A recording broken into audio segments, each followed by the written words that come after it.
Boa noite a todos. Boa noite.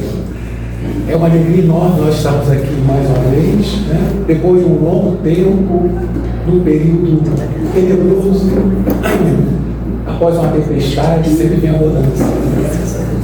Eu estou com uma voz assim, tão quanto rouca, né? Aí falei, tá pessoal, minha voz está assim, meio assim, um pouco conturbada. Eu disse, não, vem que vai dar certo, né? Então nós estamos aqui agradecendo a Deus, a Jesus, a essa casa, aos espíritos amigos desta casa, que com certeza, junto com as outras casas espíritas aqui de Maricá, intercederam muito por mim. Os amigos encarnados intercedendo junto aos amigos espirituais. Esses amigos espirituais fizeram, a partir disso, me ajudou muito na recuperação, né? E no tratamento que eu tive que fazer. Mas Deus está sempre conosco, sempre nos amparando. Por mais que a gente pense que não vai dar certo, mas sempre vai dar certo. Deus cura quando tem que curar. Mas muitas das vezes a cura maior não é a cura do corpo físico, mas a cura da alma, a cura do espírito. Porque nós estamos aqui para nos aperfeiçoarmos, para caminhar na direção de Papai do Céu. E muitas das vezes o melhor para nós não é a cura do corpo físico, mas a cura da alma. Claro, o Papai do Céu cura também, quando lá a possibilidade de ser curada. Então, o Papai do Céu continua nos abençoando, nos envolvendo nessa noite que será maravilhosa para cada um de nós. Eu posso tirar aqui o microfone? Pode, fica à vontade. Melhor é bem. Foi melhor. Né? Aí você fica mais à vontade. Vou colocar com vocês.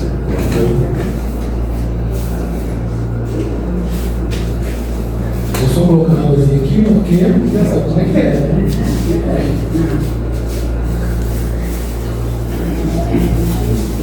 A garganta fica muito seca.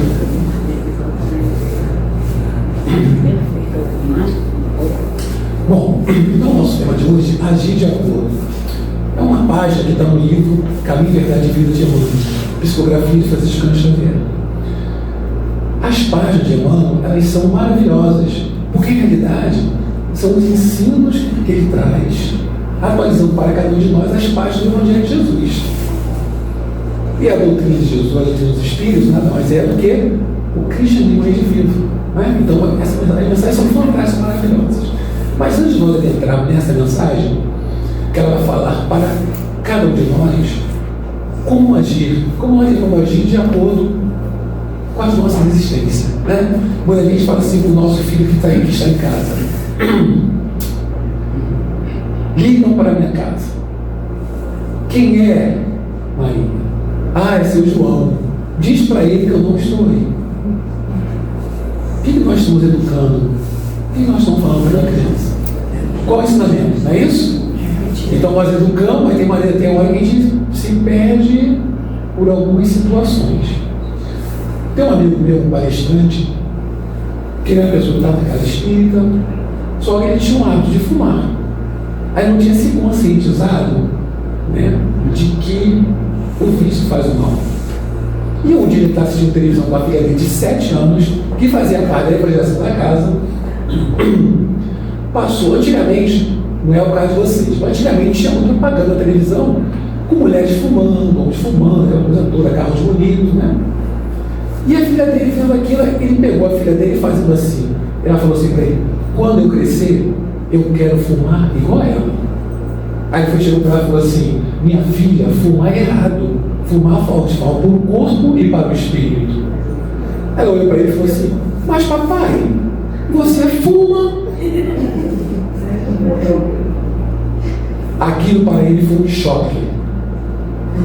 Naquele dia, ele pegou os maços de cigarro, porque ele comprava era maço, né? E jogou tudo fora. Nunca mais fumou. Por quê? Ele estava ensinando, mas não estava agindo de acordo com aquilo que ele ensinava. Então, muitas vezes, acontece conosco também. E Emmanuel vai trazer para a gente, nessa página, o que nós fazemos com aquilo que nós aprendemos. Com aquilo que o nosso conhecimento, em especial, os ensinamentos cristãos. O ensinamento que Jesus nos trouxe para cada um de nós. Kardec, no capítulo 8 do Evangelho do Espiritismo, está lá: bem-aventurados os puros de coração, Lá no item 10, ele vai falar uma parte, até um pequeno trecho, ele vai falar sobre a religião. Qual o objetivo da religião? Kardec fala que o objetivo da religião é conduzir Deus ao homem. Mas para que o homem possa chegar a Deus, ele tem que ser perfeito. Também sabe que a perfeição é relativa. Logo, toda religião que não transforma o homem no bem, ela está, o seu objetivo está lá. Não tem objetivo. Não tem objetivo, né? Então, olha só como é que a religião tem que ligar o homem ao Papai do Céu. E toda religião que o homem se apoia para cometer atitudes de discriminação, preconceito, separatividade, ciçânia, essa religião, com certeza, ela está falseada em seus princípios ou mal conduzida. E, infelizmente, hoje nós estamos sobre isso, né? Infelizmente, o nome de Jesus está sendo utilizado de forma tão errônea. Havia tantos casos assim que nos entristece. Nos entristece. Então ele vai falar que essas religiões criam dois tipos de religiosos. O primeiro, supersticioso. O segundo, hipócrita. E o terceiro, fanático. Supersticioso é aquele que vai acreditar em tudo que falarem para ele. Em manifestações. E o hipócrita? O hipócrita é aquele que faz o quê? É aquele que não age de acordo com aquilo que ele está aprendendo. E fanático é aquele que só vê aquela doutrina religiosa como sua salvação. Então é mais ou menos isso que Emmanuel vai trazer para a gente nessa mensagem aí. Ele começa com um trechozinho de um ensinamento, de um chamamento a Tito. Está lá em Tito 1, versículo 16. Pode passar para a gente? Olha só o que ele coloca ali para a gente.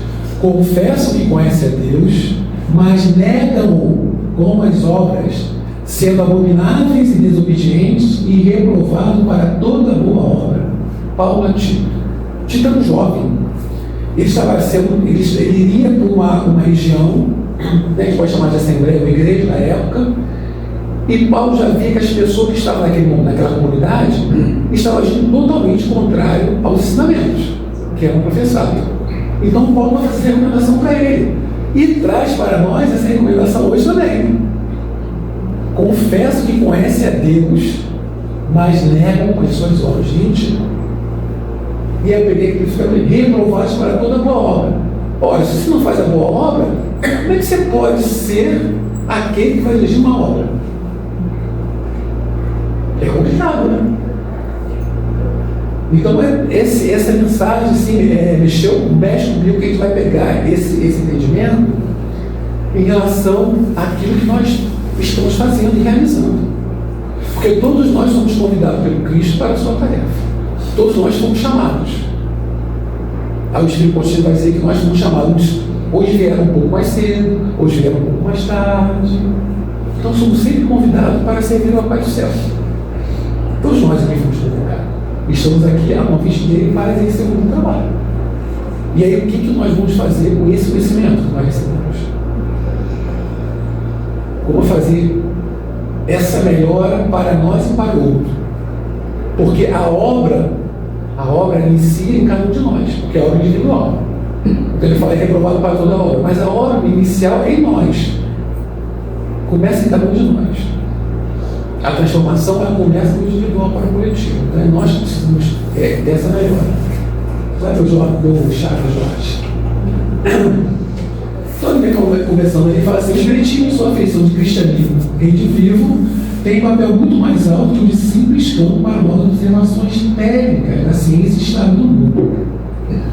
A Terra, até agora, no que se refere às organizações religiosas, tem vivido repleta dos que confessam a existência de Deus, negando-o, porém, através das obras individuais. Então, no primeiro parágrafo que está dizendo para a gente, ele não vê apenas como mais uma ciência. O espiritismo não é mais uma ciência em si. Claro que ela é baseada na ciência, na filosofia e tem a religião. E ela tem o estudo, ela tem a pesquisa, né? A ciência inspira até a pesquisa. Mas ela não é só isso. Ela é muito mais do que isso. Ela não vem apenas para essas observações técnicas, porque é diferente. Nós temos a doutrina espírita tem uma outra mensagem, ela tem um outro viés, que é a relação entre o mundo físico e o mundo espiritual, a comunicação entre os espíritos, a sobrevivência da alma. O foco da doutrina era a nossa reforma, a nossa melhoria, na transformação das nossas consciências. Jesus, quando esteve entre nós, Jesus falava para os espíritos imortais, somos todos nós, nos ajudando nessa transformação, de nos conscientizarmos de quem somos e do que nós precisamos fazer para atingir a nossa escala evolutiva. E é isso que estão dizendo para a gente, não é apenas essas técnicas, mas é muito além disso. É essa transformação. E como realizar essa transformação. E aí, no segundo parágrafo, vai dizer o quê? Que a Terra tem vivido repleta de organizações religiosas. No Brasil, nós é o país que nós temos católico, espírita, protestante, bandista, condomicista, temos várias religiões. Todos se dizem cristãos. Não é isso? A maioria da população brasileira é cristã. Ela acredita em Deus. Só que, infelizmente, nós vemos pessoas que se dizem cristãs pregando a intolerância, pregando a pena de morte, fala em caridade e amar ao próximo, mas individualmente faz o contrário. Quando está dentro da organização religiosa, ela louva a Deus, fala de amor, fala de caridade, mas individualmente, quando está fora daquela espécie dos portões, ela age totalmente em desacordo com aquilo que ela aprende. É isso que está falando para a gente aqui. Ou seja, negando, porém, através das obras individuais. Porque são as obras individuais que vão marcar. É os exemplos que vão arrastar as multidões. Então a gente pega assim, um grande condutor, a gente fala condutor de alma, né, que são as pessoas que estão à frente de algumas denominações religiosas. A gente vai voltar até agora para a doutrina também. Qual é o comportamento desse indivíduo diante da sociedade, diante do próximo? Porque quando a gente fala assim, eu amo o próximo, mas eu nego ajuda àqueles que nos pedem e só faço para aqueles a quem eu conheço. Isso não é amar o próximo. Porque aí nós estamos dividindo também. Nós acabamos dividindo aquilo que a gente diz que é amor. Então, muitas das vezes, as pessoas utilizam o Evangelho de Jesus de uma forma totalmente contrária àquilo que deveria ser. Sem se compenetrar naquilo que ele estuda, naquilo que ele lê, naquilo que é falado, naquilo que é feito nos estudos. É isso que é mundo das para a gente. Muitas organizações religiosas, mas muitas organizações religiosas também existem. Mas a gente vive uma sociedade reconhecida. Eu vi a declaração do bispo, arcebispo da CNBB, Confederação Nacional dos Bispos do Brasil, em que ele tem uma declaração fantástica. Ele falou assim: tem a situação do Rio de Janeiro, que a gente sabe que teve, né, recentemente, onde foram, né, algumas pessoas desencarnaram de forma violenta. Ele falou assim: quando o cristão aplaude a morte do seu irmão, a sociedade está doente. Quando a gente aplaude a morte de um indivíduo, a sociedade está doente. Isso foi um arcebispo que falou. Aí ele fala que quando isso acontece, o Evangelho se cala. Muito triste isso, quando eu vi essa matéria. E é uma realidade. Você aplaude a morte do irmão, de um companheiro, não importa quem ele seja, não importa o que ele fez. Porque nós já temos a consciência de que cada um está no patamar evolutivo. Nós não temos assim a clarividência de ver a ficha carga dos irmãos. Temos, né? Temos condição de ver. Mas ele falou isso e eu fiquei assim, gente, é uma realidade. Quando isso acontece, o Evangelho se cala. O Evangelho é o quê? É amor. O Evangelho é perdão, é tolerância, é empatia, é indulgência, benevolência e perdão. Isso é o Evangelho. Então é esse Evangelho que nós devemos seguir. É esse Evangelho que deve nos conduzir para o caminho do bem. Isso é um alerta para cada um de nós. Esse agir de acordo é um alerta. Eu achei fantástica essa página. Olha lá, João. E ele continua. O intercâmbio dos dois mundos, visível e invisível, de maneira direta, objetiva é esse reajustamento sentimental, para que a luz divina se manifeste nas relações comuns dos homens. Como conciliar o conhecimento de Deus com o menosprezo aos semelhantes? É assim, é doloroso. Então ele fala assim, que esse intercâmbio do mundo invisível, o objetivo dele é justamente esse reajustamento amoroso. Esse reajustamento de entendermos que nós somos espíritos imortais. Aqueles companheiros que se equivocam na sua jornada evolutiva, se equivocaram por algum motivo. Por ignorância, por desconhecimento. Por muitas das vezes desconhecerem Deus. Uma vez eu estava fazendo um estudo, eu disse, mas todo mundo conhece Deus. Conhecer Deus é uma coisa, sentir Deus é outra. Conhecer Deus, a maioria das pessoas conhecem. Mas, e esse Deus que é amor, esse Deus que é perdão, esse Deus que é compassivo, esse Deus que nos ama, todos nós, e que está sempre conosco, de alguma forma, nos ajudando, colaborando para que nós possamos caminhar e evoluir, eles não conhecem Deus. Não conhecem a essência da realidade. E aí, mas nós já conhecemos. Isso, esse objetivo, esse reajustamento emocional. De que Deus ama cada um de nós. Deus ama até aqueles que são equivocados. Porque no fundo, que todos nós temos nossos equívocos, temos as nossas dificuldades. E o outro também tem. E aí, muitas vezes, a gente se acha ser muito bons. Muitas vezes nós nos achamos bons. E aí, porque nós não fazemos aquilo que o outro está fazendo, às vezes é uma coisa pequena. Aí nós fazemos o quê? Nós nos ufanamos, nos achamos que somos, né? O supra-sumo da criação. Mas eles, muitas vezes, não conhecem a lei de Deus. E para nós que conhecemos, a cobrança é muito maior. Porque para aquele que mesmo equivocado, ele está fazendo aquilo por ninguém não conhece. Então, quem é o mais culpado? É quem conhece ou quem não conhece? Quem conhece, né? Ele já tem o conhecimento, já tem a consciência da questão evolutiva. Então, nós precisamos ter esse conhecimento. Então, ele fala para que a luz divina se manifeste nas relações comuns dos homens. Para que nós possamos lidar uns com os outros da melhor maneira possível. Na questão do 919, nos explica como falar de conhecer-se a ti mesmo, isso é muito importante. Por que isso é tão importante? Porque nós precisamos estar frente a frente conosco, mesmo no espelho assim, né? E falar assim, quem é você? Quais são as suas dificuldades? Quais são as suas conquistas? E focar na dificuldade, porque a conquista já está. O que eu tenho para melhorar? Eu já sou muito vaidoso. Eu sou muito orgulhoso. Eu sou muito inteligente.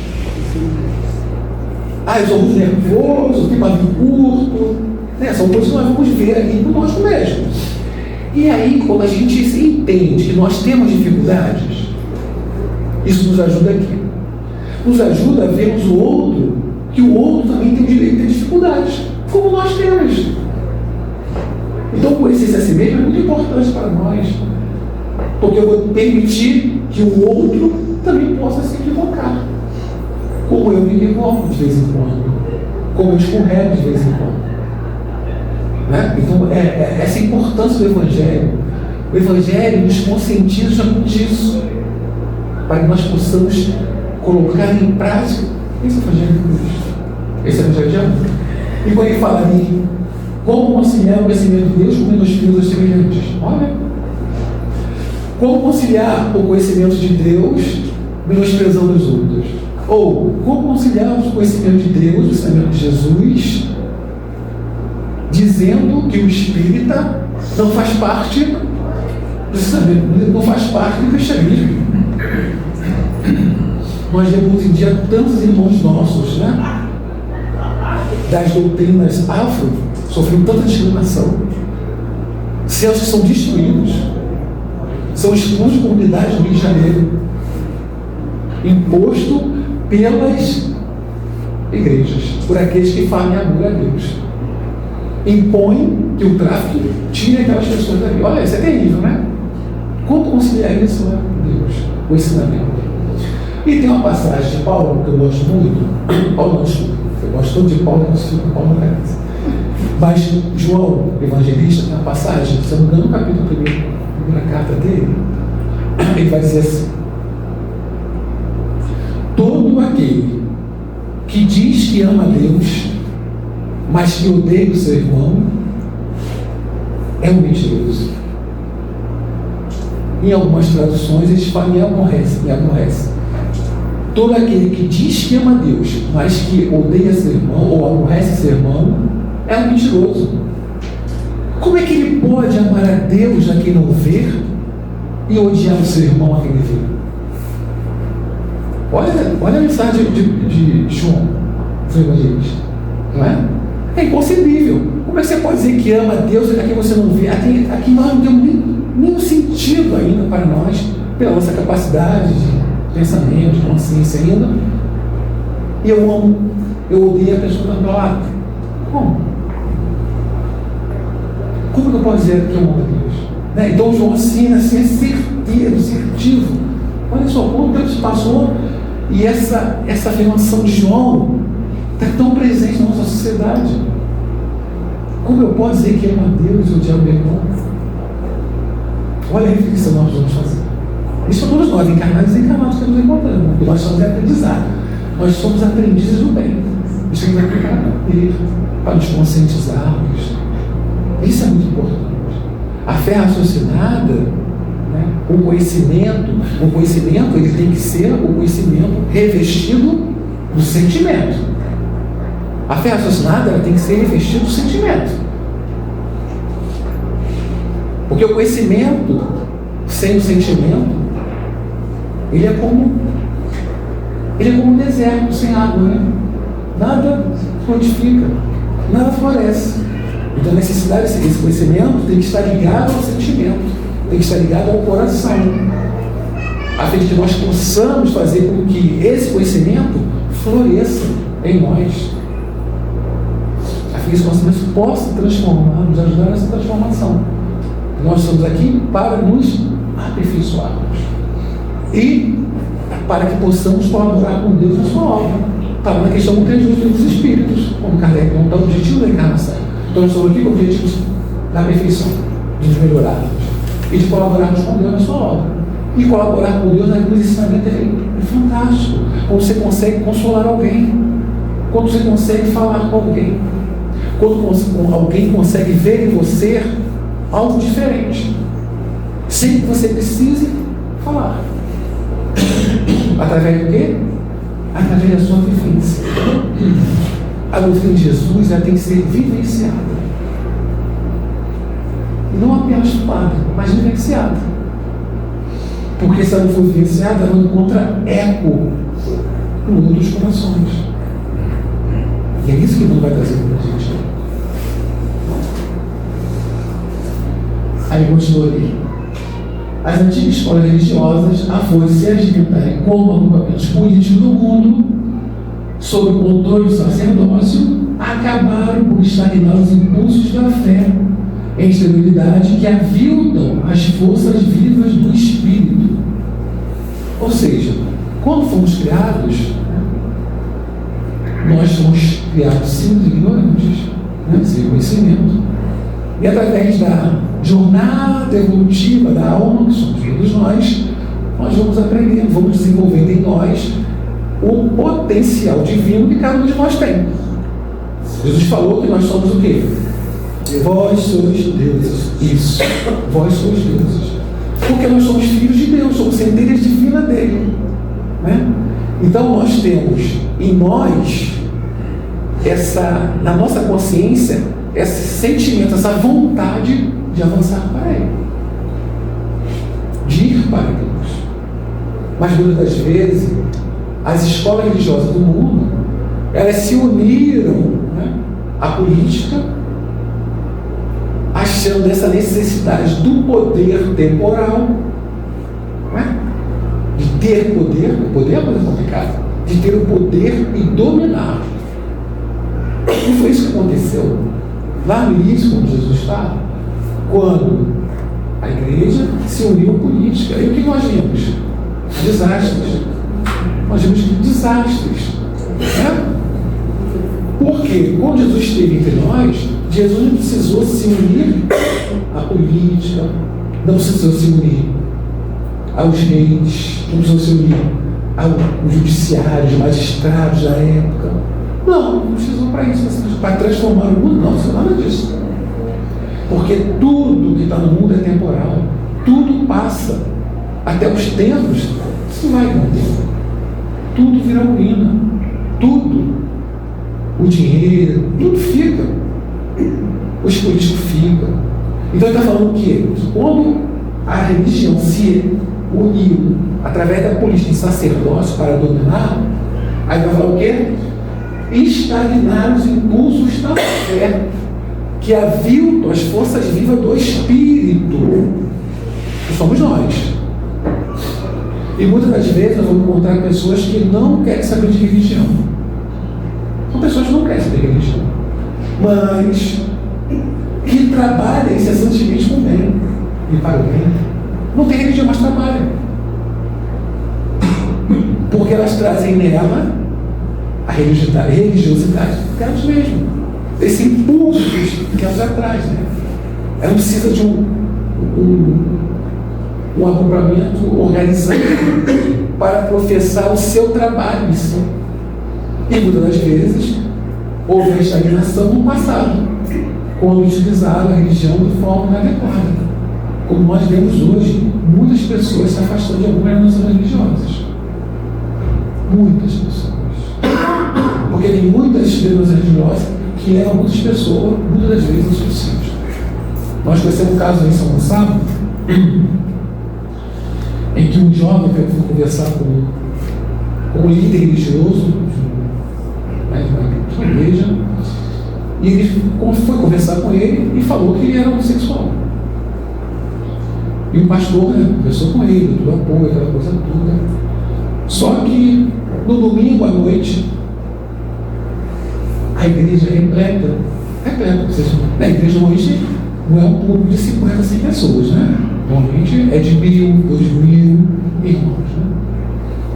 E aí o pastor o chamou na frente do público e expôs tudo aquilo que ele havia pensado com ele. Vocês imaginam a cabeça daquele jovem? 20 poucos anos? Sabe o que ele fez? Saulo ele se suicidou. Como você diz que ama Deus e não acolhe, não abraça? Porque quando Jesus falou para Pedro apacentar as ovelhas, está falando para um de nós que estamos aqui hoje. Apacenta as minhas ovelhas. Esse jovem se suicidou. Porque eu tenho amigos de pastores, olha, minha família são tudo pessoal ligado à igreja, né? São pastores, já estão aqui, Assembleia de Deus, Igreja Batista, lá no Rio, tem vários, Universal, mas com todos eles, numa boa, conversa com eles numa boa. Porque eles falam de Jesus. Eles falam de Jesus. E esse amor que Jesus tem por nós, ele nos ensinou para que nós pudéssemos fazer da mesma maneira, nós temos que fazer. Então é isso aqui. Então, muitas vezes, está indo a fé que nós trazemos em nós.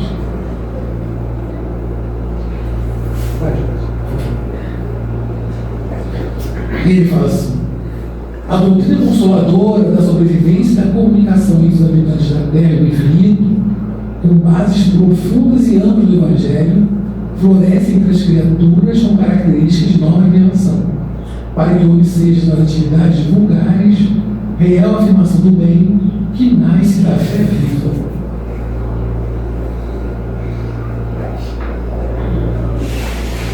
Emmanuel. Ou seja, essa doutrina que é consoladora, libertadora, que a doutrina ela consola, né? Ela nos consola, mas também ela nos liberta. Ela nos liberta do nosso atavismo, da nossa ignorância, né? E nos consola. E ele fala assim, e como a gente conhece a sobrevivência do espírito e essa comunicabilidade, nós passamos a entender muito e a modificar como nós nos comportamos. Porque nós sabemos que nós estamos aqui hoje, mas também não vamos estar. Vamos retornar para a parte espiritual. Eu sei que a maioria de vocês não querem ir para o céu. Mas vai chegar um dia que nós teremos que retornar, né? É um dia que nós retornar. Mas nós também voltaremos novamente. Nós vamos sobreviver.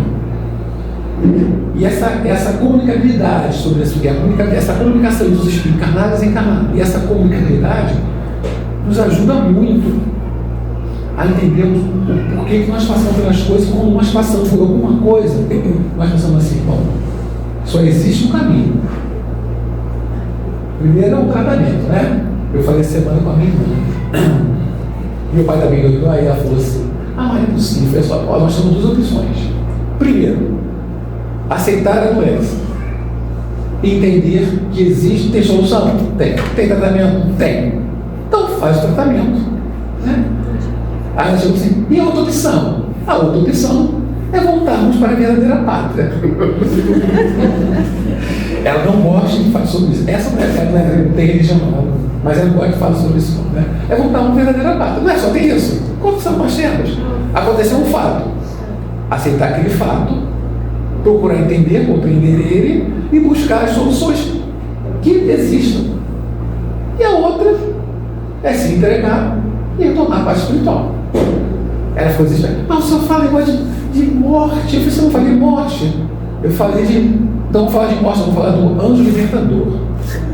Essa é a primeira coisa. Mas então isso, então a gente atende isso e ele fala assim: dessas bases, por você, o Evangelho, ele nos traz tanto conhecimento, tanto ensinamento, que mexe para cada um de nós, para nos ajudar nessa transformação. Quando Emmanuel, lá no início, ele vai falar, quando Paulo vai falar de para Tito, quando ele fala assim: reprovados para toda boa obra, né? Ou seja, confessam que conhecem a Deus, mas negam com as suas obras. Por que Paulo fala sobre isso? Porque Jesus nos chama para a sua obra, né? Tem a passagem que está lá no capítulo 18 do Evangelho do Espiritismo, quando eu falar do... Ih, gente, fugiu agora. O capítulo 18 fala sobre o quê? Tem que abrir. Tem que abrir, Evangelho. Peraí, vai falar: seja perfeito, chamados, muitos chamados como vocês escolhidos. A mente não está pouco, tá? Muitos chamados como os escolhidos. E é interessante essa parte, ele fala assim: muitos chamados e poucos escolhidos. Mas fica assim meio contraditório. Mas são muitos chamados e poucos escolhidos. Por quê? Deus escolhe alguém? Deus vai fazer acepção dos seus filhos? Vou levar o Luciano. Luciano é o Sérgio, não, o Sérgio, Deus não faz acepção dos seus filhos. Então, por que poucos escolhidos? Uma vez como ele falou assim: né? Mas nós somos escolhidos. Por que ser escolhido?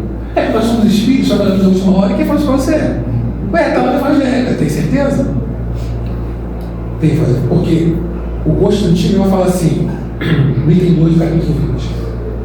Não vou esquecer o 18 não, tá? Só para a gente fazer uma ligação. Ele vai falar no capítulo 20 do Evangelho, que vai falar sobre os trabalhadores da última hora. No item 2, Constantino fala assim: bons espíritas, meus bem-amados. Aí ficou, galera, ué, ele está falando de espírita, não. Ele falou assim, bons. Ele falou, bons espíritas. Por que será? Aí nós vamos voltar no capítulo 17, quando Kardec vai falar no item 4 sobre os bons espíritas. Que ele vai falar aqui, o cristão e o espírito são a mesma coisa. Ele vai falar dos bons espíritas, ele vai no item 4, vai falar assim, quando você, o conhecimento, não apenas o conhecimento, mas a aplicação desse conhecimento que você mesmo vai levar à mesma situação de ser aquele homem de bem, que é o item 3, que quer falando todos os adjetivos, meu Deus do céu, aquele homem de bem, te aparece aquele homem de bem, o item 3, ficar em depressão. Mas no 4 ele vai falar sobre isso, de que cristão e espírito é a mesma coisa. Né? Então, quando chama os escolhidos, na realidade, quem são os escolhidos? Aí nós vamos lá no capítulo 20 do Evangelho também, quando eu falar sobre a missão dos espiritais. Erasto, espírito, ele vai falar que os escolhidos são aqueles que cumprem a lei de Deus. Lá no capítulo 20 tem um item, vai falar sobre a missão dos espíritos, esse é o item 5. O 5 está funcionando o 4. O 5 já é obreiros, coisa assim. Obreiros senhores. No 4 ele vai falar sobre a missão dos espíritos. Aí vai falar, os escolhidos são aqueles que cumprem a lei do meu Pai, a lei de Deus. E aí Jesus, lá nesse capítulo 18, que ele está falando antes, vamos voltar agora, muitos chamados pelos escolhidos, tem a passagem que vai falar assim, que está em Mateus. Nem todos que dizem Senhor, Senhor, entrarão no reino dos céus. Somente entrará aqueles que fazem a vontade de meu Pai que está no céu. Olha só que interessante, né? Ou seja, não basta apenas dizer sou espírita, sim, mas está fazendo a vontade do meu Pai, está falando, o que está fazendo com o seu ensinamento? O que está fazendo com o que você está aprendendo?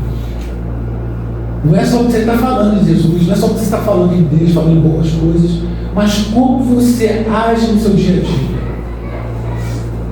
E isso, minhas irmãs e minhas irmãs, não é apenas na parte religiosa, isso é a nossa vida de um modo geral. Ele está falando ali, nas atividades vulgares, real afirmação do bem que nasce da fé viva. Em sociedade, é como nós nos comportamos em sociedade. Levar esse ensinamento, esse conhecimento do Evangelho de Jesus de vivo para a nossa sociedade. Em tudo aquilo que fizermos, colocarmos em prática esse ensinamento de Jesus. Benevolentes para com o outro, indulgentes para com as imperfeições alheias, porque o outro pode errar, assim como nós erramos no passado.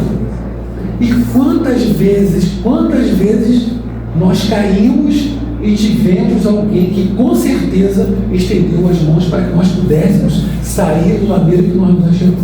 Quantas vezes? Aquele outro que está fazendo aquilo que nós muitas vezes reclamamos e nossa,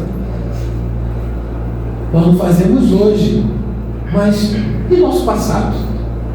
Quantas vezes nós já caímos? Quantas vezes? E também poderemos vir a cair mais à frente, não é assim? Porque nós não sabemos o que vai acontecer daqui a ali. Então, esse conhecimento é no nosso dia a dia, na nossa convivência, no nosso lar, na rua, no trânsito, no trânsito, né? Que é complicado. Trânsito assim, é um teste de paciência, né? A pessoa cortando para um carro, você nem sabe. Mas é paciência. Ah, Jorge, é fácil? Não, ninguém falou que seria fácil. Jesus não falou que seria fácil. Ele disse que no mundo nós teríamos aflição. Mas ele também falou que nós devíamos crer em Deus e nele. Tudo aquilo que ele falou para cada um. Crer em Deus, crer também em mim. Então é colocar em prática isso tudo. Trabalharmos em nós mesmos essa melhora íntima, a fim de que nós possamos ser realmente dignos de ser chamados discípulos de Jesus. Porque ele falou que os discípulos dele seriam reconhecidos por quê? Por muito se amarem. Aí eu vou falar assim, mas amar como Jesus amou, assim, claro que nós não vamos ter esse amor ainda, né? Seria muita pretensão nossa querer ter esse amor do Cristo, né? Que nós estamos numa fase embrionária de amor.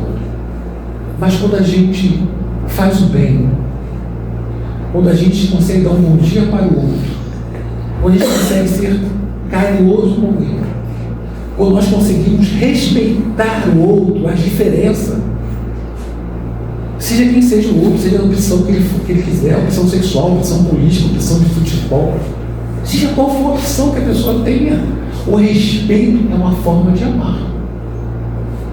O respeito é uma forma, gente, o respeito é tudo em sociedade. Quando eu me predisponho a respeitar o outro, as diferenças que nós julgamos ter ser diferentes, porque nós julgamos ser diferentes, né? Nós julgamos ser diferentes, as pessoas julgam diferentes. Isso é amar, isso é respeitar, isso é acolher, isso é apacentar. É isso que Jesus quer de cada um de nós. É isso que Jesus espera de cada um de nós. Então Jesus possa continuar nos abençoando, continue nos fortalecendo, nos amparando, nos ajudando a vencer as nossas dificuldades, curando as nossas dores mais íntimas. Porque todos nós temos as nossas tempestades. Porque as tempestades não são físicas, porque as físicas é mais fácil nós conseguirmos superar.